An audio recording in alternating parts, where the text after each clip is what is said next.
तो स्वागत है नेक्स्ट वीडियो में क्लास 10 के। और आपको बोले थे कि प्रश्नावली बनाएंगे, तो हम आप लोगों के लिए लेकर आए हैं प्रश्नावली 1.1 बेसिक इंट्रोडक्शन फर्स्ट वीडियो में बता दिए हुए हैं। और इसमें भी जो पहले प्रश्नावली बनाने के लिए जो कंसेप्ट चाहिए वो आपको मैं बता दूंगा, ठीक है। देखिए पहले सबसे पहले क्या करना है, सबसे पहले जान लीजिए एक अभाज्य गुणनखंड। शांति से सुनिएगा, अभाज्य गुणनखंड होता है क्या? किसी भी संख्या को अभाज्य संख्या के रूप में अगर गुणा के रूप में करके हम तोड़ दें तो आपका अभाज्य गुणनखंड होता है। और अभाज्य संख्या क्या होता है? जिसमें 1 से भाग लगे और उसी संख्या से भाग लगे, उसे अभाज्य संख्या कहते हैं। जैसे मान लीजिए हमको बोले 70 का अभाज्य गुणनखंड बताए, तो 70 में हम 2 से भाग देंगे तब 35 आ गया। अब 5 से भाग देंगे तो 7 आ गया। तो 70 का अभाज्य गुणनखंड आपका क्या हो जाएगा? 2 गुने 5 गुने 7। ये हो गया 70 का आपका अभाज्य गुणनखंड, ठीक है। ये हो गया आपका 70 का अभाज्य गुणनखंड, जो कि नॉर्मल आता है, बचपन में पढ़े लिए। मान लीजिए 90 का पढ़े तो 2 से हम भाग देंगे तब 45। अब 2 से भाग नहीं लगेगा, 3 से लगेगा, तो 3 से भाग देंगे तब कितना आएगा आपका? 15। फिर 3 से भाग देंगे तब आपका कितना आ जाएगा? 5। अब सबको गुना के रूप में लिख देंगे। तो गुना के रूप में लिखेंगे तो क्या हो जाएगा आपका? 2 गुने 3 गुने 3 गुने 5। किसका अभाज्य गुणनखंड हो गया? 90 का। इसको इस तरह भी लिख सकते हैं, 2 का पावर 1 गुने 3 का पावर 2 और गुने 5 का पावर 1, ठीक है। अब समझिए, बोले कि 90 के गुणज में 3 का घात कितना है? तो 3 का घात 2 है, 5 का घात 1 है और 2 का घात 1 है, ठीक है। इतना बात को समझ गए। तो अब गुणनखंड के जो टॉपिक है उसको हम बताते हैं प्रश्नावली। पहला प्रश्नावली का पहला प्रश्न है कि निम्नलिखित संख्याओं का अभाज्य गुणनखंड कीजिए। देखिए 140 का अभाज्य गुणनखंड करना है, तो हम 140 में सिंपल 2 से भाग देंगे तो 70 आएगा। फिर 2 से भाग देंगे तो आपका 35 आ जाएगा। फिर 5 से भाग देंगे तो इस बार 7 आएगा। हम लिख सकते हैं 140 का अभाज्य गुणनखंड क्या हो जाएगा? 2 गुने 2 गुने 5 गुने 7। 2 गुने 2 गुने 5 गुने 7, यह अभाज्य गुणनखंड हो जाएगा 140 का। समझ में आ गया? तो चलिए देखिए, अब आया है 156। तो 156 में भी उसी तरह प्रोसेस करेंगे। 2 से भाग देंगे तो आपका हो जाएगा 78। फिर 2 से भाग देंगे तो 39। 3 से भाग देंगे 13, क्योंकि 13 अभाज्य संख्या है। जब तक अभाज्य संख्या पर आकर रुके ना तब तक तोड़ते रहना है। तो 156 का क्या हो जाएगा अभाज्य गुणनखंड? देख लीजिए 2 गुने 3 गुने 13, ये हो गया 156 का आपका अभाज्य गुणनखंड, ठीक है। अभाज्य गुणनखंड के एकदम इजी कांसेप्ट होता है, साथ ही देखते जाइए। इसकी मदद से हम लोग लसा और मसा ज्ञात करते हैं, लघुत्तम और महत्तम, ठीक है। अब ये देखिए आपका है 38 25। देखिए 2 से तो भाग लगेगा नहीं, क्योंकि लास्ट में 5 है। अगर 2 4 6 8 और 0 रहे तो 2 से भाग लगेगा। इसमें 5 3, ये हो जाएगा 8 3 11। 3 से भाग लग जाएगा, क्योंकि इसके अंकों के ऊपर में 3 से भाग लग जाएगा। तो 3 से भाग दीजिएगा तो 3 एकम 3, 3 दूना 6, 3 एकम 3, 3 दूना 6, 3 7 21 और 3 5 15। 7 5 फिर 3 से लग जाएगा, 3 चौका 12, 3 दूना 6 और 3 5 15। फिर आपका भाग लगेगा, इस बार 3 से भाग नहीं लगेगा, इस बार 5 से भाग लगेगा, वो भी आपका 83 मतलब 85 मतलब। और फिर 5 से भाग दीजिए तो आपका आ जाएगा 17। तो ये हो गया 38 25 का अभाज्य गुणनखंड कितना? पंखा चालू कर दीजिए। 38 25 का अभाज्य गुणनखंड कितना हो गया आपका? देख लीजिए 3 गुने 3 गुने 5 गुने 5 गुने 17, ये हो गया आपका इसका अभाज्य गुणनखंड। कितना का हो गया? देख लीजिए गौर से। अब ध्यान से सुनिए, तो जी थोड़ा बने पड़ रहा है।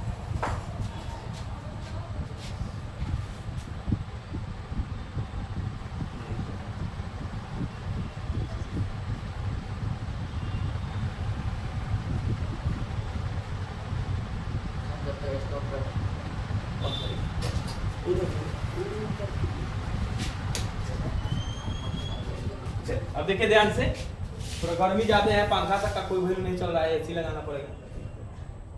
चलिए तो ये हो गया। अब आपका है 55 505 का। चलिए नेक्स्ट पेज पे बताते हैं। 505 इसका अभाज्य गुणनखंड कीजिए। तो सबसे पहले 5 से भाग देंगे तो 5 0 0 1, ठीक है।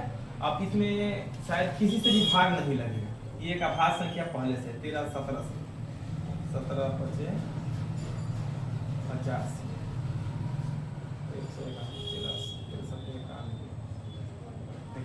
13 से भाग देंगे तो 13 7 91, 77 मतलब लग जाएगा 13 से। फिर 11 से भाग देंगे तो आपका लग जाएगा 7 मतलब। इसका कितना आ गया गुणनखंड? 5 गुने 13 गुने 11 गुने 17। बस इसमें सिर्फ भाग देना, चेक कर लेना है, भाग कर करके और उसको गुणनखंड के रूप में लिख देना है। अब है आपका 74 2 9,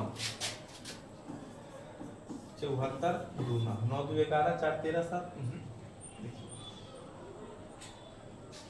मान लीजिए इसमें चलिए भाग देते हैं हम पहले 13 से 11 से भाग 11 से 11 11 छक 66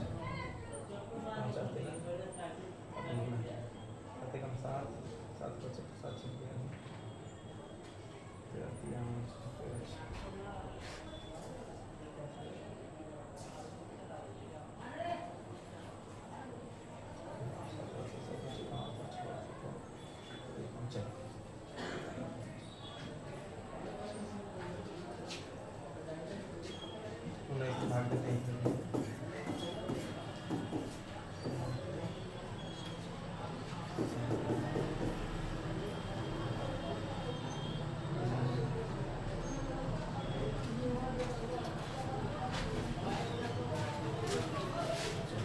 इसको देखिए हम 19 से तोड़ेंगे पहले, देखिए ध्यान से 19 से आपका टूट जा रहा है तो 19 से भाग देंगे, ठीक। तो 19 से भाग देंगे तो आपका क्या हो जाएगा, 19 3 57 हो जाएगा, 3 मतलब हो जाएगा, बचेगा आपका 114, ठीक है। हाला नहीं करने के लिए कहिएगा क्लास के तौर पर। अब देखिए तो 19 3 57 हो जाएगा, तो 57 देखिए भाग दे दीजिए, 74 2 9 में 19, 19 3 57 होगा आपका, तो बचेगा कितना, देखिए गौर से ध्यान से देखिएगा, तो आपका कितना बच जाएगा 117 आएगा, ठीक है। 17 पर 2 लिखेंगे 172, 19 नाम आके 171, तो 19 से कम 19 मतलब 391 मतलब करते हैं, ठीक है। अब इसमें भाग देंगे हम कितना से भाग देंगे 391 में, फिर 19 गुना 38 23 से 23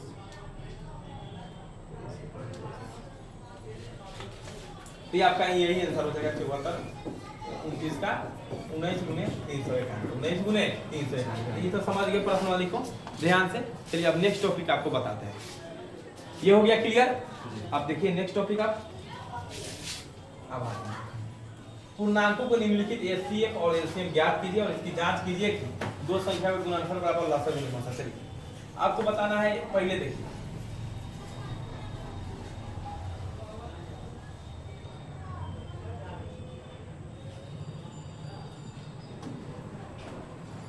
पहला है आपका 1900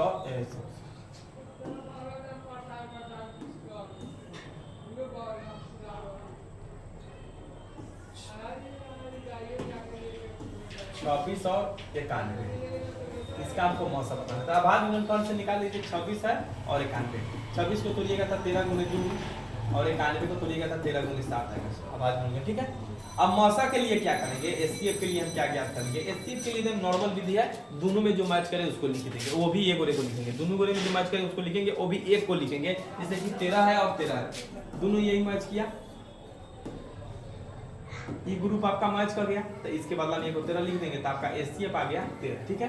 अब बात की जाए एचसीएफ की, तो जो मैच करे उसको लिखना है। 13 मैच किया लिखेगा, जो नल्ला बच गया 2 और 7 ये दोनों को लिखेंगे, क्या होगा 13 दूना 26 7 दूना 14, 14 में 13 से गुना करेंगे तो ये आपका हो जाएगा 14 3 42 242 हो जाएगा आपका आंसर, ठीक है। तो ये आपका आंसर हो गया 242, गुना कर लीजिएगा। नेक्स्ट देखिए, अब चेक करना है हमको कि लॉस एलसीएम गुने एचसीएफ बराबर में पहली संख्या गुने दूसरी संख्या, ये कांसेप्ट पर है चेक करने के लिए। तो चेक कर लीजिए एलसीएम कितना है आपका एलसीएम है 242 और एचसीएफ है 13, और कितना है 26 गुने 91। हमको गुणा करना नहीं है, दोनों के एक ही रूप में तोड़ना है। इसका गुणनफल कीजिएगा तो क्या आएगा 13 गुने 2 गुने 7 गुने 13, और इधर भी तोड़ दीजिए 13 गुने 2 और ये हो जाएगा 13 गुने 7। देखिए सेम है संख्या आ गया, आपका सेम डिजिट आ गया, मतलब कि दोनों बराबर है। सेम अगर आ गया इसका मतलब है कि दोनों आपका बराबर है, ठीक है। अब देखिए नेक्स्ट प्रश्न क्या कर रहा है कि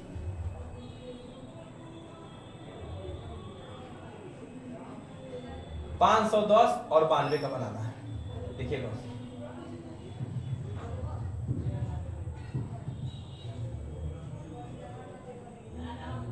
510 और 200 कितना था 510 और 92। देखिए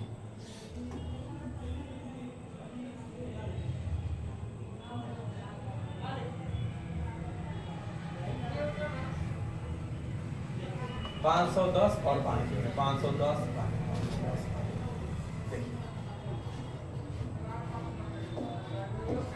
510 है और 92।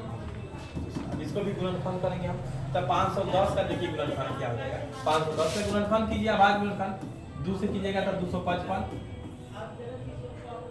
3 से भाग दीजिएगा तो 8 81 85, फिर 5 से भाग दीजिए तो 17। आपका क्या आ गया 2 गुने 3 गुने 5 गुने 17, 2 गुने 3 गुने 5 गुने 17, 2 गुने 3 गुने 5 गुने 17, 5 गुने 17 हो गया। अब देखिए अब है आपका 92, 92 को तोड़िएगा तो आएगा 2 गुने 46, 2 गुने 46 गुना 2 गुने और आपका हो जाएगा 23। ठीक है, इसमें जो मैच करे वो आपका एचसीएफ हो जाएगा, जो मैच ना करे वो एलसीएम हो जाएगा। ये रहा, दोनों मैच कर गया, इसके अलावा कुछ भी मैच नहीं किया, इसके अलावा कोई भी अंक मैच नहीं किया है तो एचसीएफ आपका हो गया 2। और बात की जाए एलसीएम का तो ये 2 को एगो लिख लीजिए, बाकी सब को लिखेंगे 3 गुने 5 गुने 17, ये लिखेंगे 2 गुने 23। अभी सब पद को गुना करना पड़ेगा आपको, तो गुना कर लीजिए, एकदम इजी है। 3 दूना 6, 6 दूना 12, 12 पच्चे 60, 3 दूना 6, 6 पच्चे 30, 30 दूना 60 और 60 में गुना कीजिएगा 23 से, कितना हो जाएगा आपका 3 छक 138, 1380 हो गया। 1380 में 17 से गुना कीजिए, 1380 में 17 से गुना करने से कितना आ जाएगा 13 0 के 0 13 17 थे आपका 17 थे आपका हो जाता है 136। देखिएगा ध्यान से 17 से 136, तो हाथ में आपका हो गया 6, हाथ में 13, 17 3 51 13 64 के 4 हाथ में 6, 17 कम 17 6 हो गया आपका 23। ये आपका आंसर हो जाएगा 2346 0, 2346 0 आपका ये आंसर हो गया, एलसीएम हो गया। अभी गुण कुछ नहीं करना है, सिंपल की तरह इसको भी और इसको भी गुना के रूप में लिख देंगे, और पहली संख्या गुने दूसरी संख्या लिख देंगे, इसको जो है गुणनखंड आया है इसको हम लिख देंगे, आपका क्या आ जाएगा आंसर आपका आ जाएगा। चलिए अब नेक्स्ट देखिए किसके बारे में बोल रहा है।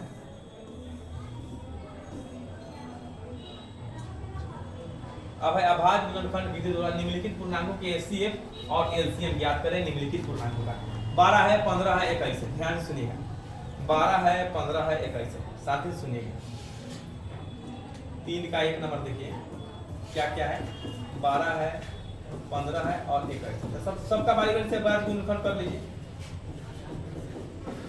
ये क्या हो जाएगा 3 गुने 5, ये हो जाएगा आपका 2 गुने 2 गुने 3 और ये आपका हो जाएगा 3 गुने 7। इधर लीजिए एचसीएफ क्या हो जाएगा इसका, देखिए कोई ऐसा है जो मैच किया, 3 है जो दोनों सब तब देखिए गौर से, इधर भी है तो एचसीएफ 3 हो जाएगा। अब बात की जाए एलसीएम का, तो एलसीएम देखिए क्या होगा, मैच करने के बजाय जो है सबको लिख दीजिए ध्यान से, तो क्या हो जाएगा 3 गुने ऊपर 5 है, नीचे 2 गुने 2 है और फिर क्या है 7 है, आपका कितना हो जाएगा 5 3 15, 15 दूना 30 दूना 60, 60 में गुना 100 420 हो जाएगा, तो आपका एलसीएम 420 हो गया। गुना हम नहीं समझा रहे हैं क्योंकि गुना समझाना उतना जरूरी नहीं है। चलिए ध्यान से देखिए, और ये आ गया अभाज्य गुणनखंड से, इसको बनाएंगे फिर से, पहले अभाज्य संख्या के रूप में तोड़ देंगे, जो मैच करे एचसीएफ है, जो मैच नहीं करे एलसीएम है, जो मैच करे एचसीएफ है, जो मैच ना करे एलसीएम है। अगर मैच कर रहा है तो 2 तो 1 लेके लेके आगे बढ़ना है, ठीक है। अगला देखिए नेक्स्ट, चलिए अब आप लोग के लिए होमवर्क के रूप में हम छोड़ दे रहे हैं, ये आपका होमवर्क के रूप में अपना से खुद बना लीजिएगा। देख लीजिए इसका हम हिंट्स दे देते हैं कि एचसीएफ में कोई मैच नहीं करेगा, इसलिए एचसीएफ 1 होगा, और एलसीएम की बात की जाए तो इन सब को गुना कर 17 23 गुने 29, ये हो गया आपका एलसीएम, गुना करके आंसर आपका निकलेगा। एक प्रश्न और दिया है कि 306 और 6 से 57 का 9 दिया है, तो अब एलसीएम एचसीएफ दिया है 306 और 6 से 57 का,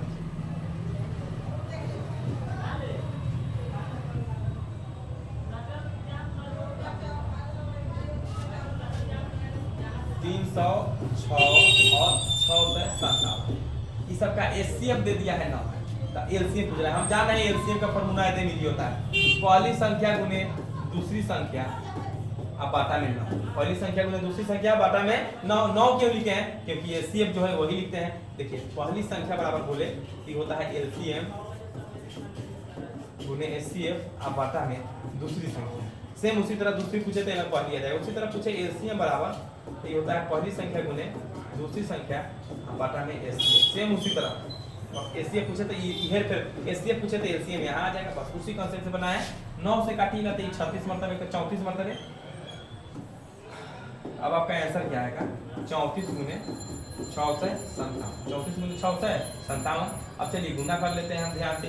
तो 34 सतह की बात किया जाए तो 34 सतह आपका हो जाएगा 30 सतह 280 या 7 चौका 28 208 होता है। 34 सतह आपका हो जाएगा 7 210 7 चौका 28 238 होता है। 238 के 8 लिख दिए और हाथ में आपका आ गया 23। 37 34 बचे बात किया जाए तो 34 बचे आपका हो जाएगा 34 बचे 170 और 170 में 23 जोड़ेंगे तो आपका हो जाएगा 193, हाथ में 19 और 34 छक बात किया जाता है 204 होता है। 34 छक 204 और 19 कितना हो गया 223। ये आपका आंसर, ठीक है। तो इस तरह आप बनाते रहिएगा। अब नेक्स्ट टॉपिक हम फिर से इसमें समझना ये था कि एलसीएम गुने एचसीएफ क्या होता है, ठीक है। एलसीएम गुने एचसीएफ होता है आपका पहली संख्या गुने दूसरी संख्या, इससे सॉल्व कर सकते हैं। पहली संख्या बराबर होगा एलसीएम गुने एचसीएफ बट्टा में 2 और दूसरी पहली संख्या बराबर एलसीएम गुने एचसीएफ बट्टा में दूसरी संख्या और दूसरी संख्या बोले तो पहली संख्या गुने दूसरी संख्या। चलिए अब नेक्स्ट बनाते हैं। नेक्स्ट प्रश्न क्या है देखिएगा।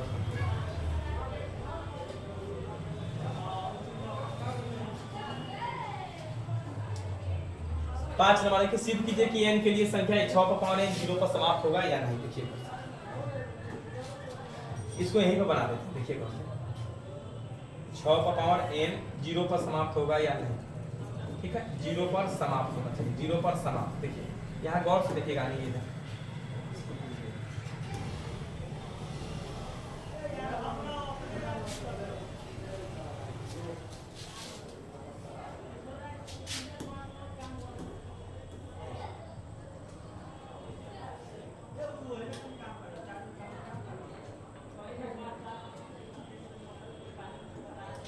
आपका 5 नंबर प्रश्न है कि 6 का पावर n क्या 0 पर समाप्त होगा, मतलब क्या इसका इकाई अंक 0 आएगा।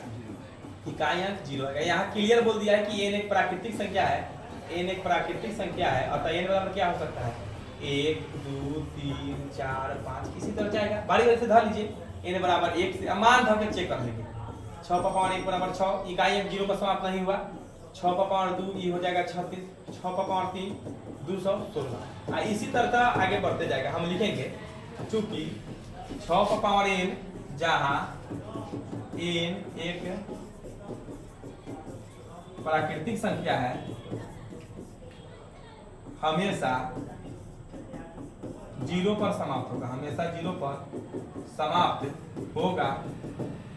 इसलिए 6 का पावर n पहले 6 पर समाप्त होगा, इसलिए 6 का पावर n 0 पर समाप्त कभी नहीं होगा। 0 पर समाप्त कभी नहीं होगा। चलिए देख लीजिए गौर से, पंखा चल कीजिए।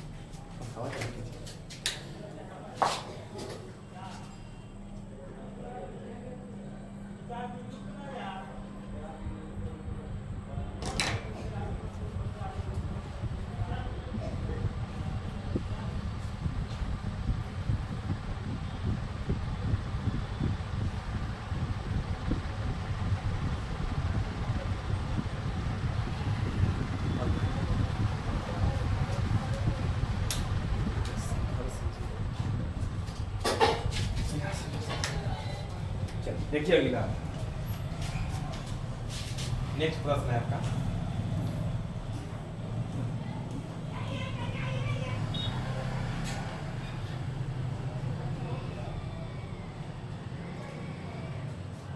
सात गुने 11 गुने 13 प्लस 13 सिद्ध करना है भाज्य की। तो एक को बता देते हैं, एक खुद बनाने के। 7 गुने 11 गुने 13 गुने प्लस 13, 7 गुने 11 गुने 13 प्लस 13 इसको बताना है भाज्य का। सबसे पहले यहाँ से क्या करेंगे आप 13 को कॉमन लेंगे। 13 को कॉमन लेंगे तो क्या आएगा 7 गुने 11 प्लस 1 आ जाएगा। ये क्या हो गया 13 तो रहेगा 11 7 77 प्लस 1। इसको जोड़िएगा तो क्या आएगा 13 × 78 77 एक 78 हो गया आपका, ठीक है। अब 78 को हम अभाज्य गुणनखंड के रूप में तोड़ेंगे तो क्या आ जाएगा 13 गुने 2 गुने 3 गुने 13 अब हम लिखेंगे चूंकि इसका अभाज्य गुणनखंड 2 से अधिक है, इसके अभाज्य गुणनखंड में 13 भी आ रहा है, 2 भी आ रहा है, 3 भी आ रहा है, 13 भी आ रहा है, मतलब कि इसमें 2 से अधिक संख्याओं से भाग लग जाएगा। लिखेंगे चूंकि उपर्युक्त संख्या में, चूंकि उपर्युक्त संख्या में 2 से अधिक संख्याओं से भाग लग रहा है, अतः 7 गुने 11 गुने 13 प्लस 13 भाज्य संख्या का रूप है, भाज्य संख्या का रूप है। चलिए अगला जो है उसमें क्या आप खुद से बना लीजिएगा, ठीक है। इसी में से कॉमन ले लेंगे जो उधर प्लस में किया हुआ, ठीक है।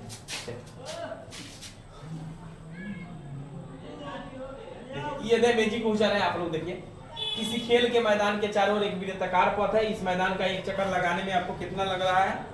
सोनिया को कितना लग रहा है? सोनिया को 18 मिनट लग रहा है, सोनिया को 18 मिनट लग रहा है, जबकि इसी मैदान का एक चक्कर लगाने में रवि को 12 मिनट लग रहा है। तो दोनों एक जैसे इस टाइप का जितना भी क्वेश्चन है ना उसमें सीधे ले लीजिएगा, आपको कुछ नहीं लेना है, एलसीएम ले लेना है। कितना मिनट बाद दोनों एक दूसरे से मिलेंगे तो एलसीएम ले लेना है। तो 18 और 12 का एलसीएम लीजिएगा तो कितना आ जाएगा? 6 3 18, 6 गुना 6 3 18, 6 गुना मतलब 36 मिनट बाद, 36 मिनट बाद दोनों एक दूसरे से मिल जाएंगे। कई मिनट बाद? 36 मिनट बाद दोनों एक दूसरे से मिल जाएंगे। आपका यह प्रश्नवाली खत्म हो गया। फिर मिलते हैं नेक्स्ट प्रश्नवाली में।